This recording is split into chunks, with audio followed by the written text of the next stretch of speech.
Siphinde sinibingelele kwiKhaya TV2. Wena-ke oqala ukungena kuleli khasi, siyacela ukuba ucofe ibhathini usubscribe khona siyohlale sikulandela zonke iy'ndaba njengoba zinjalo. Namhlanje-ke u-Ward 81 kade une-meet and greet ebiqala le kaGama.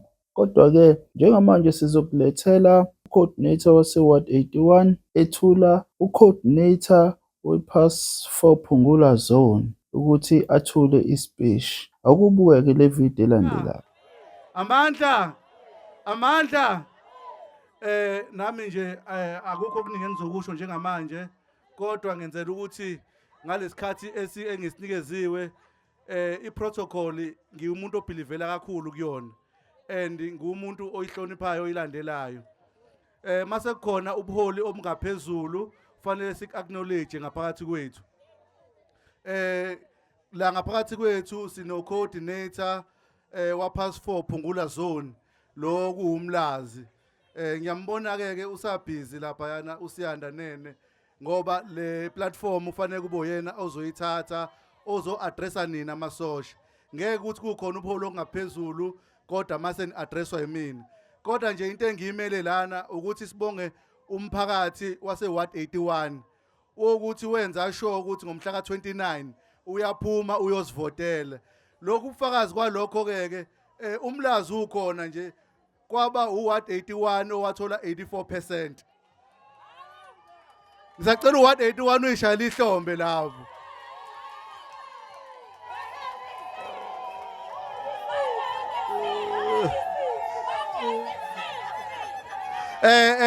Okwamanje bengisa-acknowledge uWard 81 ukuthi nje sathola u-84 kungekho lula.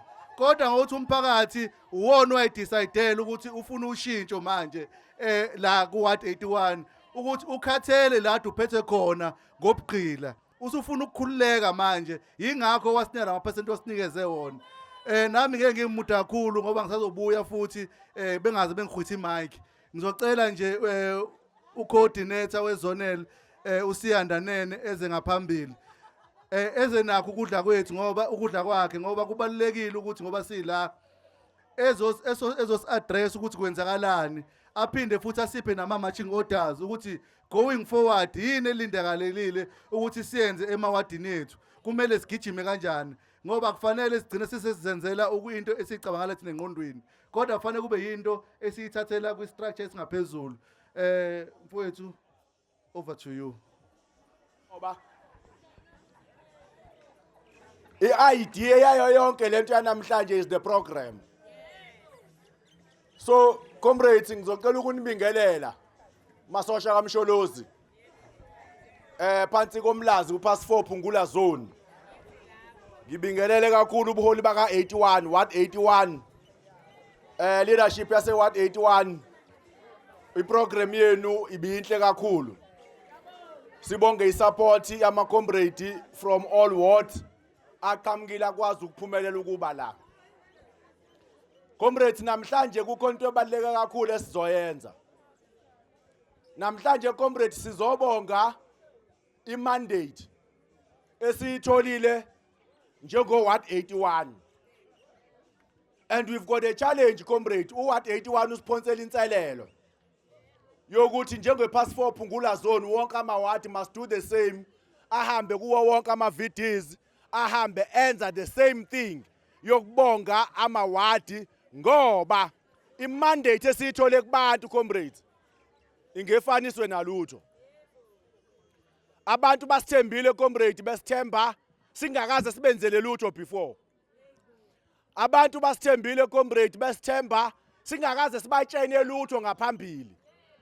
Kodwa babona ukuthi naba abantu abangase bathathe impilo yethu bayiqhubekisele phambili. Ngalokho comrades sidinga ukuthi siba appreciate kakhulu abantu bomphakathi waseMlazi. More than 87,000 wabantu eMlazi abavotela umkhonto wesizwe. Asibashayile izandla abantu baseMlazi ma comrades.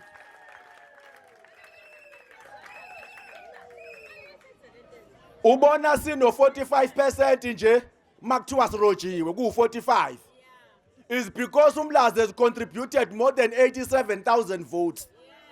So comrades, we need to be proud of ourselves.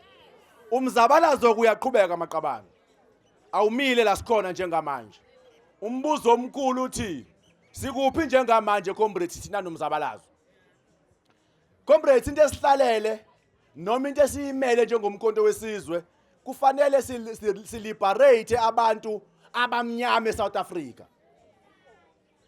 comrades isikhathi sokuxabana sikho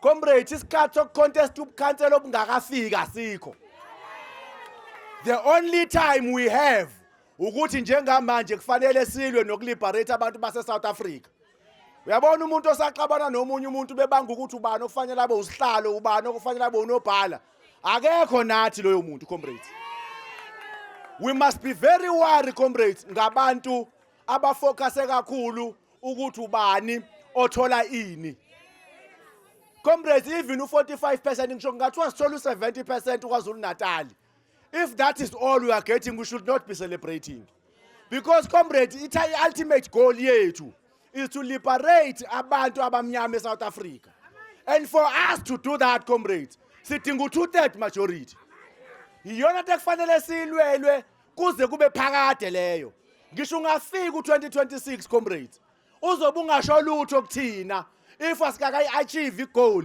ka2/3 majority la sizokwazi ukushintsha umthetho sisekelo wezwe la sizokwazi khona ukubuyisa umhlaba womuntu omnyama la sizokwazi khona ukushintsha education system because that is the struggle esisimele njengomkhonto wesizwe so comrades umuntu osakhuluma into yobukhansela comrades hayi uyasikhipha kulayini loyo umuntu okhuluma indaba yokuba usihlalo comrades lo muntu uyasikhipha kulayini our ultimate goal comrades is the liberation of our people sikwenza kanjani lokho comrades asibeni nama programs azosithatha sise kubantu asibeni nama programs comrades azosithatha asise kubantu akhuluma ngezidingo zabantu zansuku zonke asihambe emgwaqweni abantu basibone asingene ezindlini si understand ama issues abadila nawo ukuze comrades kungabi ukuthi basivotele kuphela kodwa sibonakale siba usizo kubona lokho kuyokwenza impilo yethu ibelula ngo2026 comrades abantu abamnyama ngeke sibaliberate ngokuba makhansela comrades abantu abamnyama ngeke sibaliberate ngokuthi sibe ozihlalo sibe onobhala comrades abantu abamnyama ngeke sibaliberate ngokuthi siphatha amazoni siphatha ama region siphatha ama prof we can't liberate abantu abamnyama ngalokho therefore ukubanga isikhundla comrades akuyona into okufanele ngabe njengamanje yakhulunywa kumkhonto wesizwe kumkhonto wesizwe comrade ifanele sikhuluma into ka2/3 majority until we get it i2/3 majority comrades asingayikhulumi ngoba siya kumhla ka29 it will be our daily life until we get it ukuthi basirobhile noma kwenzekeni it's not our issue i-issue yethu ithi sifuna u2/3 majority come hell or high water comrade ngeke ku2/3 majority wena uze wehle ezulwini njengemvula uzoqhamuka kuma VDs uzoqhamuka kwi-individual so comrade let's all go back to our respective wards siye kuma VDs ethu and work our ground to achieve our ultimate goal which is the 2/3 majority amandla siyabonga comrades siyabonga nyamazana